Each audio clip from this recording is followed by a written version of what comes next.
Okay, y'all, so I did a wash and go on my channel last year, and this is my 2023 version. Especially since I've been doing a lot of straightening my hair with the Babyliss, I wanted to show y'all the state of my hair since using it. My heat damage has not gotten worse. I had a little bit of heat damage already because of just, you know, how I used to care for my hair back in the day. So you might see a little bit of stringiness, but that has nothing to do with the Babyliss. This is my 2023 wash and go routine. So I'm just gonna take a section, brush it out with, you know, a wig brush. And because I use the Mayo conditioner, my hair is very much detangled, and obviously I made sure it was detangled during the washing process. So you can see the brush goes easily through my hair. Curls are popping. The back of my hair is the least damage, just like no damage in the back. So this mixture here is actually almond oil mixed with olive oil. I'm putting that on my wet hair, and that's really just to help maintain the moisture in my curls for this wash and go style. So I just rub it through the palm of my hands. Then I put some coconut oil on. I'm just like extra oil in my hair because it's important for your curls to stay hydrated whenever you're doing a wash and go or a natural curl style. Okay, the next thing is I use this Mayo rice water. It's like really moisturizing, and I find that it helps my curls to really be popping.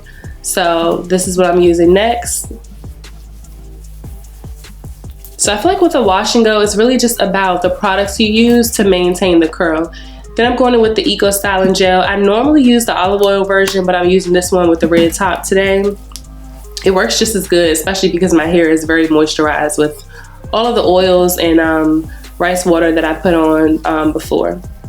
I'm just massaging it through my hair, and then I'm going to give it another brush. So, you know, making sure that we work in the product, the oils all throughout the hair. Then I'm putting a little bit of this Eco Styling Gel on my fingers, and I'm just kind of like fingering through my curls. This is kind of using the Eco Styling Gel to define the curls in each section, just kind of like pulling apart the curls and just trying to define each, you know, sections of strands to kind of define them so that when your hair dries, it's not just like all over the place. It's a little, you know, intentional.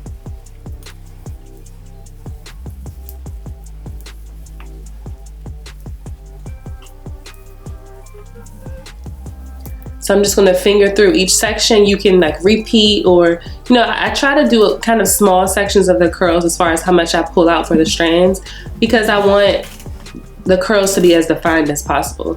So this is the first section, and then what I'm going to do is just go in and repeat the same process all over my head.